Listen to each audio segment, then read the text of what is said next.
Assalamualaikum warahmatullahi wabarakatuh. Assalamualaikum warahmatullahi wabarakatuh. Allahumma sholli ala Sayyidina Muhammad wa ala Sayyidina Muhammad. Mohon penjelasannya Buya. Saya pernah mendengar dan membaca bahwa ada larangan bertransaksi atau jual beli dengan anak-anak.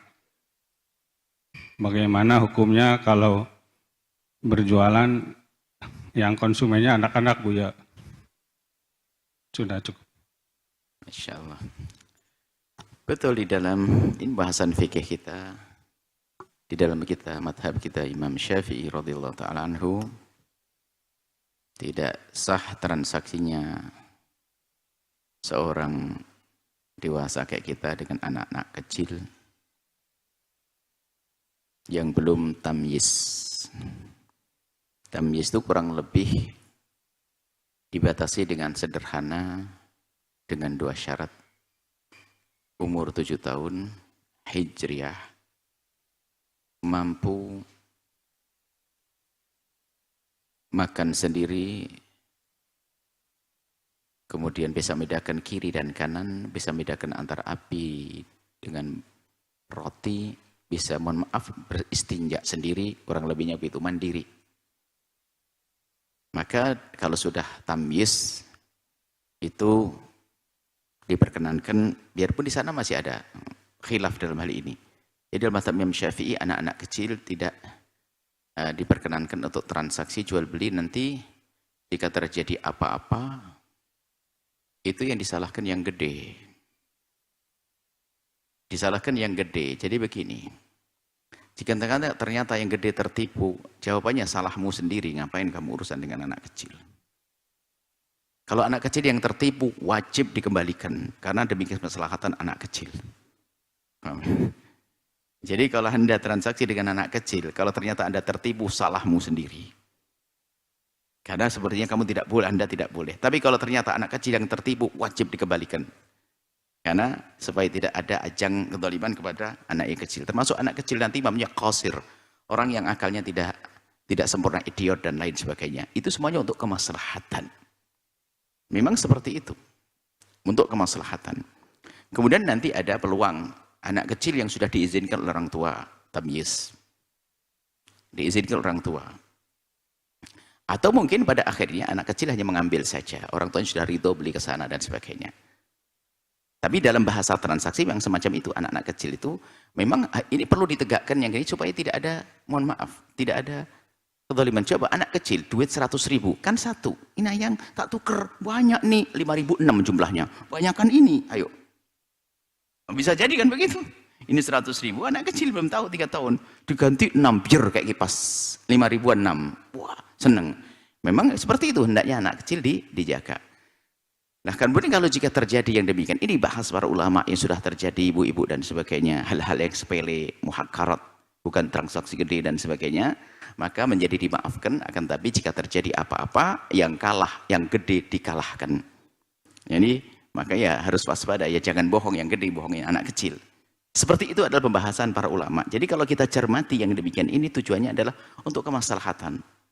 Kemaslahatan anak-anak kecil. Kalau masalah tamyiz, khilafnya besar. Sudah tamyiz, sudah ngerti. Sudah terlatih, sudah ini ngerti. Tamyiz sudah diajak bicara dengan akalnya. Umur 7 tahun ke atas yang bisa mandiri. Biarpun di dalam mazhab kita Syafi'i itu pun masih ada khilaf ya. Tapi tamyiz termasuk nanti mazhab lain, mazhab Malik dan sebagainya lebih mudah dalam hal ini. Jadi seperti itu memang betul semacam itu, tapi tujuannya adalah untuk kemaslahatannya. Kalau memang kita harus jualan, ya harus waspada, jangan berbohong, jangan ini. Paling tidak ibunya sudah mengerti, ini disuruh ibunya. Ibunya mengerti belanjanya di sini. Ibunya ngerti tidak akan dibohongi yang demikian itu. Nah, jadi dalam keadaan tertentu yang sudah diketahui oleh orang tuanya, sudah dikenali, maka ini seperti hanya mungkin sederhananya ya, biarpun itu bukan bahasan fikih, ya kayak suruh ngambil, suruh ngantar duit, tidak terjadi transaksi dengan anak kecil, kurang lebih seperti itu. Tapi jelas yang disampaikan, tanyakan betul, tidak sah transaksi dengan anak kecil, tidak diperkenankan dalam madhab kita Imam Syafi'i radhiyallahu taala anhu. Kemudian juga apa yang terjadi di masyarakat depan TK jualan kan begitu, nanti nggak sah dan sebagainya. Dan itu semuanya diketahui oleh ibu-ibunya. Sehingga dalam hal ini adalah itu bukan seperti semacam terjadi transaksi. Akan tapi hanya seperti biarpun tidak disamakan persis seperti bai' mu'athah, jual beli yang tidak ada transaksinya. Dalam madhab Syafi'i lagi-lagi kalau jual beli itu harus ada transaksi, nggak boleh kita naruh langsung ngambil begitu. Harus aku beli dan aku jual begitu. Ternyata pada akhirnya mu'athah, jual beli yang tidak harus pakai transaksi diucapkan, itu diperkenankan dalam madhab Syafi'i juga. Ini ada kemudahan untuk muhaqarat hal-hal kecil. Kayaknya hari ini nggak ada ya anak kecil jual beli mobil, kan gitu saja sudah. Ya itu aja sederhananya. Ya, seperti itu. Jadi nggak usah hal-hal yang demikian itu untuk hal-hal kecil, hanya kue 3.000, 2.000 dan sebagainya. Ini adalah masuk wilayah yang dimaafkan, yang semoga berkah. Yang penting tolong jangan bohong dengan anak kecil, gitu saja pada akhirnya. Itu saja. Wallahu a'lam bis-shawab. Masya Allah, syukur Buya atas jawabannya. Baik, selanjutnya kami akan berikan kesempatan untuk jemaah perempuan yang ingin bertanya dengan satu orang satu pertanyaan, dimulai dengan salam dan salawat. Kami persilahkan. Assalamualaikum warahmatullahi wabarakatuh. Assalamualaikum. Allahumma sholli ala sayyidina Muhammad wa ala sayyidina Muhammad. Buya, maaf saya mau bertanya. Ada teman saya itu mau pensiun, cuman ditawarin pinjaman dari bank. Nah, kata bank itu kalau orang yang sudah meninggal itu dibebaskan, dilunaskan. Nah, ini kaitannya bagaimana dengan di akhiratnya? Apakah hutang itu akan menghalangi atau bagaimana? Barangkali itu saja. Wassalamualaikum warahmatullahi wabarakatuh. Assalamualaikum. Ada dua hal di situ. Yang pertama, waktu pinjam di sebuah tempat yang di situ ada ribanya. Jika Anda pinjam di sebuah tempat yang itu ada ribanya, itu yang harus tobat. Ada sebuah kesalahan, tentu ada hitungannya dong di hadapan Allah. Ini bab. Adapun jika Anda hutang kepada seseorang kemudian dibebaskan, ya bebas, tetap bebas. Ya sudah, namanya dibebaskan, tidak dituntut, ya selesai. Artinya dia sudah membebaskan dengan beberapa catatan. Orang yang punya uang. Anda punya utang kepada saya, sudahlah. Kalau mati tidak saya tagih, kan selesai. Kalau mati belum bayar, saya maafkan. Kan beres, nggak ada masalah. Itu nggak ada masalah. Yang masalah itu Anda waktu pinjamnya itu loh. Itu harus Anda pikirkan. Jangan masalah mati, panjang umur, insya Allah. Nah, ada hal yang penting ini loh. Apalagi sambil ngomong begini, mending utang di sini, nanti kalau mati nggak bayar. Waduh. Nah, ini tambah mati nggak bayar, naudzubillah. Jadi dia rela untuk mengambil sesuatu yang tidak benar di tempat tersebut. Mati beneran. Memang tidak ditagih. Di akhirat nggak ada tagihan karena sudah dimaafkan. Tapi perbuatan kita itu berurusan dengan tempat tersebut, ini yang dipermasalahkan. Nah itu, jadi jangan mengentengin uang di akhirat itu. Ini kita kalau kita berurusan meminjam dengan sesuatu yang ada ribanya, itu kan minal kabair, dosa gede. Adapun orang yang kita pinjami, kok dia membebaskan, ya itu adalah haknya dia untuk membebaskan. Nikmat bagi orang yang dibebaskan. Tapi yang bukan itu yang kita bahas ada. Sebab ini kadang-kadang orang nggak cermat, mending enak ke situ nanti utang sebanyak-banyaknya. Oh nanti setelah itu kalau mati, oh nanti dia kayaknya pengen mati aja kayaknya. Tetap kesalahannya bukan di dalam masalah utang dibebaskan, tapi kesalahannya di saat dia berurusan dengan dunia ribanya tadi. Itu yang gede, yang besar dosanya di hadapan Allah Subhanahu wa taala. Adapun tobat dari dosa kan memang banyak. Tobat dari dosa, tobat dari riba kan bang ada. Tapi nggak boleh ngentengin. Nanti aja tobatnya. Ya kalau sempat tobat, kalau mati duluan. Seperti itu. Jadi yang Anda permasalahan seharusnya bukan masalah. Kalau dibebaskan, bebas. Siapapun. Anda pinjam uang kemanapun dengan dibebaskan, bebas. Tapi transaksi awal Anda di saat Anda pinjam, kalau di situ ada ribanya, itu sebuah dosa. Dan sangat bahaya kalau kita tidak pernah menyesali hal-hal yang demikian itu. Baik, seperti itu. Wallahu a'lam bishawab. Masya Allah, syukur Buya atas jawabannya. Baik Buya, nampaknya telah masuk satu penelpon, kita sapa terlebih dahulu. Assalamualaikum. Waalaikumsalam warahmatullahi wabarakatuh. Mari salat terlebih dahulu Bapak. Allahumma sholli ala sayyidina Muhammad wa ala ali Sayyidina Muhammad. Sallallahu alaihi wasallam. Dengan Bapak siapa dan dari mana? Saya Pak Samsino dari Purwokerto, Mas. Masya Allah. Baik Bapak, Anda dapat langsung bertanya kepada guru kita tercinta Buya Yahya. Assalamualaikum warahmatullahi wabarakatuh, Buya. Assalamualaikum warahmatullahi wabarakatuh. Semoga Buya dan seluruh hadirin dan para santrinya diberikan panjang umur, sehat walafiat, dimudahkan segala hajat-hajatnya, dikuatkan imannya. Amin. Ya Rabbal Alamin.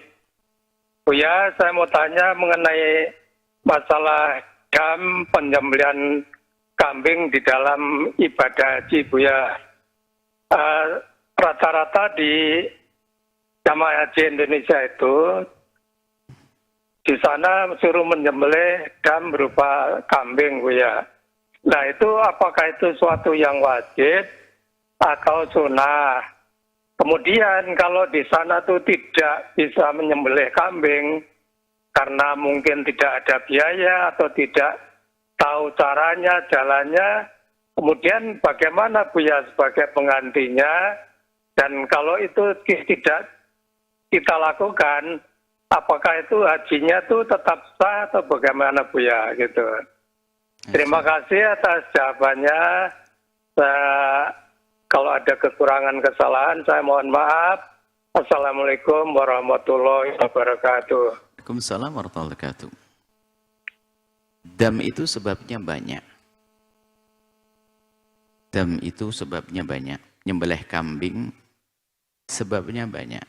Makanya yang aneh itu adalah belum apa-apa sudah ditarik dari Indonesia.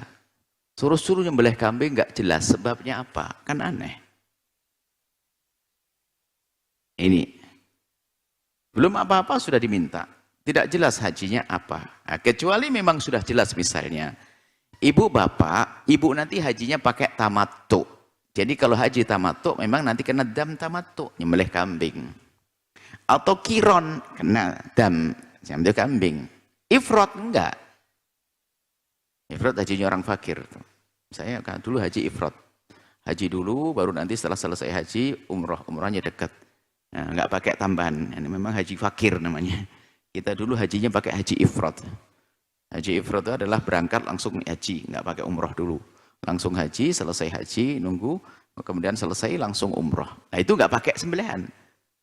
Cuman mungkin di Indonesia itu rata-rata tamattu, mungkin itu dijelaskan dong, wahai Ustadz. Maka kami ada buku ini, buku haji, catatan haji itu untuk menjelaskan yang demikian. Nanti ada dam macam-macam, ada dam muhsor.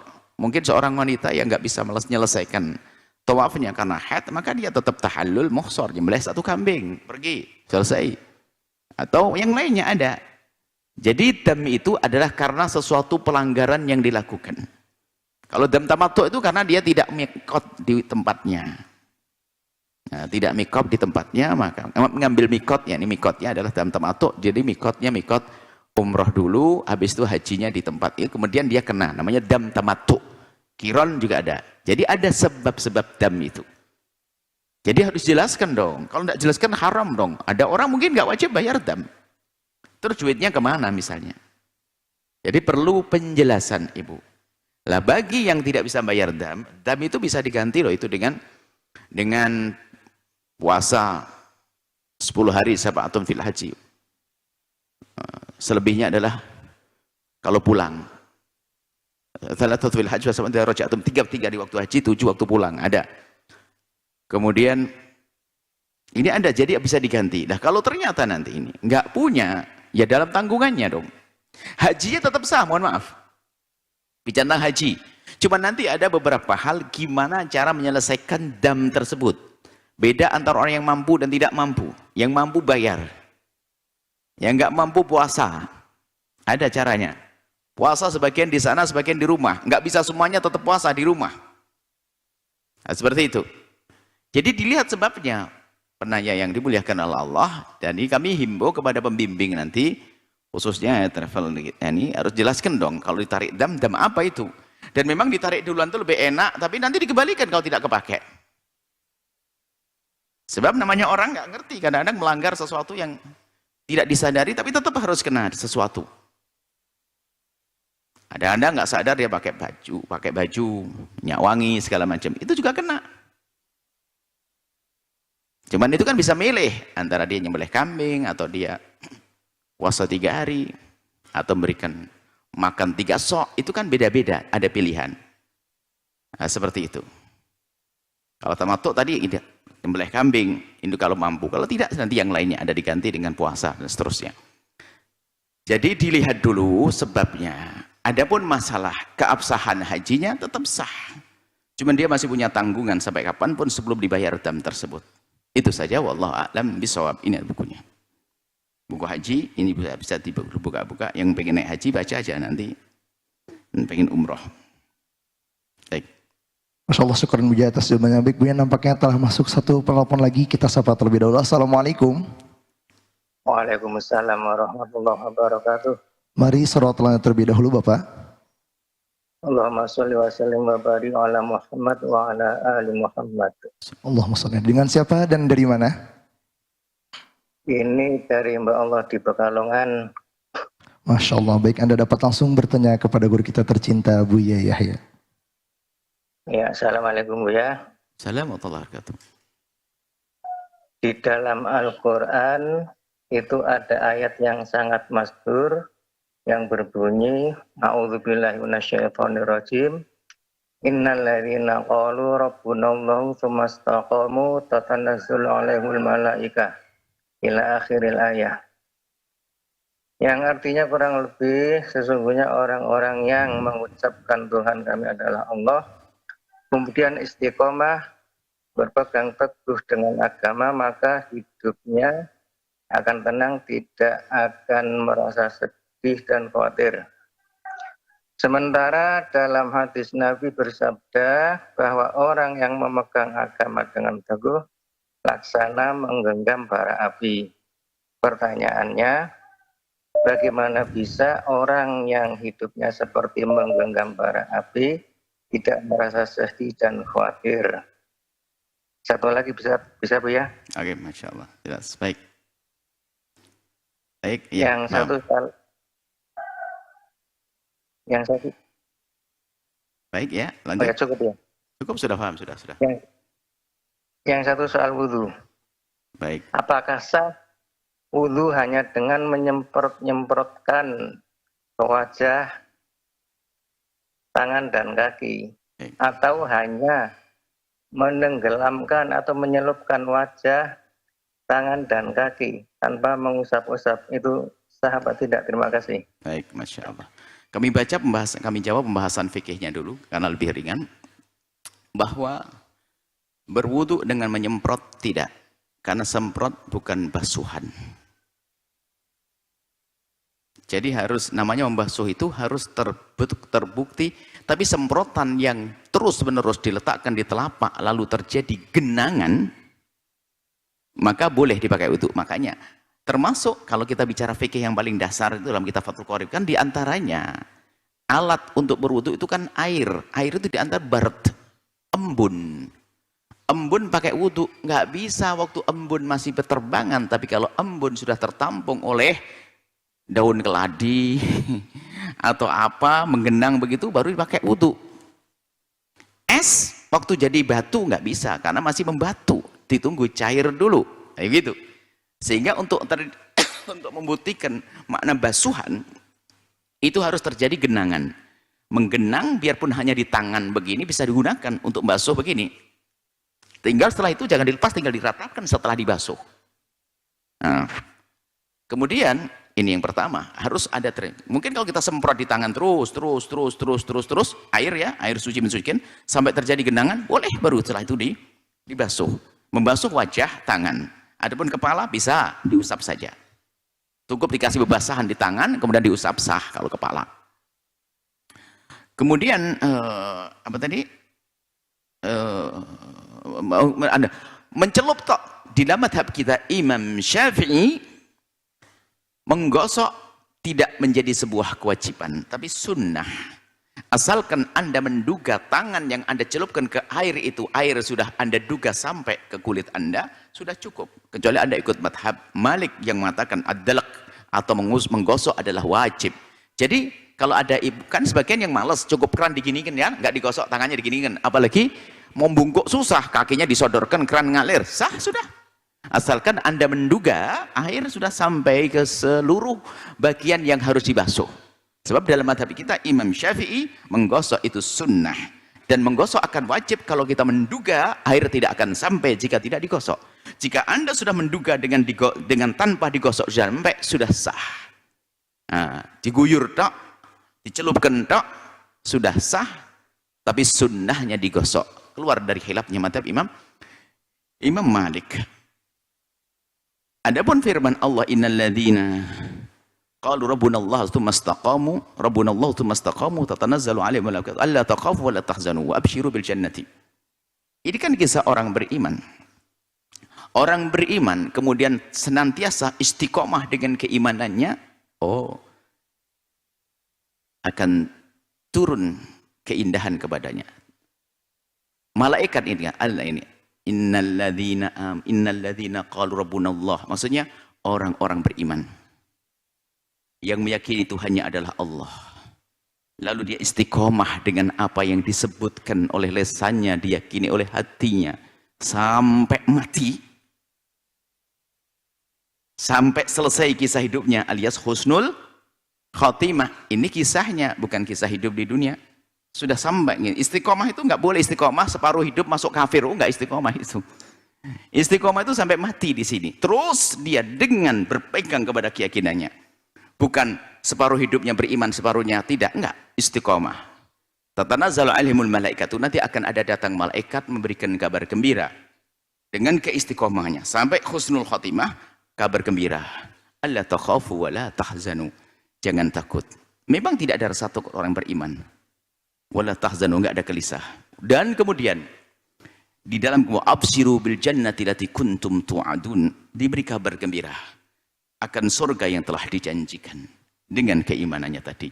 Itu keindahannya orang beriman. Adapun hadis yang disebutkan adalah orang berpegang kepada agama seperti berpegang kepada bara api. Itu maknanya apa?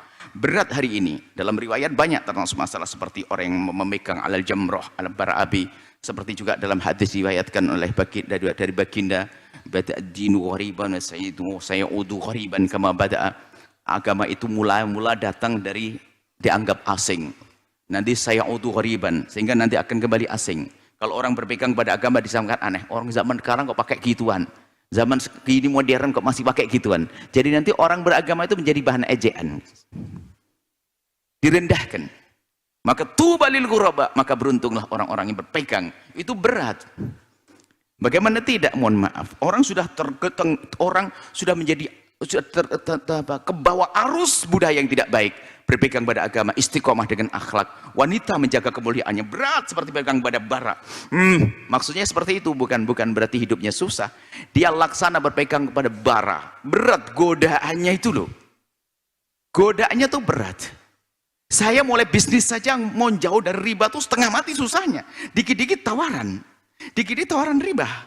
Ini saya ingin menjaga mata saya dari yang haram. Astagfirullah. Dikit-dikit kawan ngirimi beri gambar nggak bener. Seperti itu maksudnya bara. Hidup di zaman ini seperti itu. Tapi kalau orang bisa istiqomah, dia menjaga itu, nanti pada akhirnya tatanazzal alaihim malaikatu. Malaikat memberikan alla takhafu wa la tahzanu, seperti itu. Jadi kisah hidup di dunia saat ini berpegang kepada agama itu berat godaannya maksudnya. Seorang wanita menutup aurat dengan baju syar'inya, kadang jadi bahan ician. Apaan tuh? Kenapa tuh? Seorang laki-laki dengan baju syar'inya dianggap, mungkin dianggap kolot, kuno dan sebagainya. Apaan tuh? Ada nanti. Berpegang pada akhlak khususnya, karena akhlak di kampung itu sudah jelek. Di saat dia berpegang pada akhlak dipandang biji, aneh orang tuh. Apaan tuh? Begitu. Jadi kurang lebihnya semacam itu. Jadi seperti berpegang pada bara, berat. Orang memegang kepada agama itu berat sekali. Tapi kalau sukses akan dapatkan alla takhafu wa la tahzanu. Nanti endingnya, pada akhirnya nanti adalah jangan takut. Kau tidak akan takut lagi. Kemudian akan datang kabar gembira, wa absiru bil jannati lati kuntum tu'adun. Bergembiralah kalian di saat dicabut, mulai dari cabut nyawanya. Dan disebutkan wa absiru bil jannati itu mulai kapan? Kabar gembira itu sebelum masuk surga. Sehingga wa absiru bil jannati lati kuntum tu'adun, ini kebalikannya daripada orang-orang yang tidak beriman itu di saat sakaratul maut. Dari situ sudah ditampakkan ahli surga, bahwasanya kelihatan surga. Ahli neraka ditampakkan seremnya sampai enggak mau keluar, sampai dipukuli malaikat, dipukuli keluar, akhriju anfusakum, keluar. Malaikat mukuli, keluar cepat nyawamu. Ini orang-orang yang tidak beriman. Tapi yang beriman adalah di saat dicabut nyawanya, ditampakkan surga. Wa absiru bil jannati allati kuntum tu'adun. Bergembiralah engkau yang istiqomah dengan keimanan untuk mendapatkan surga yang indah. Seperti itu. Wallahu a'lam bishawab. Sahabat Al-Bahjah TV, setelah menyaksikan video ini, jangan lupa bersolawat kepada baginda Nabi Muhammad. Shollu ala Nabi Muhammad. Allahumma sholli alaihi wa ala alihi wa sahbihi.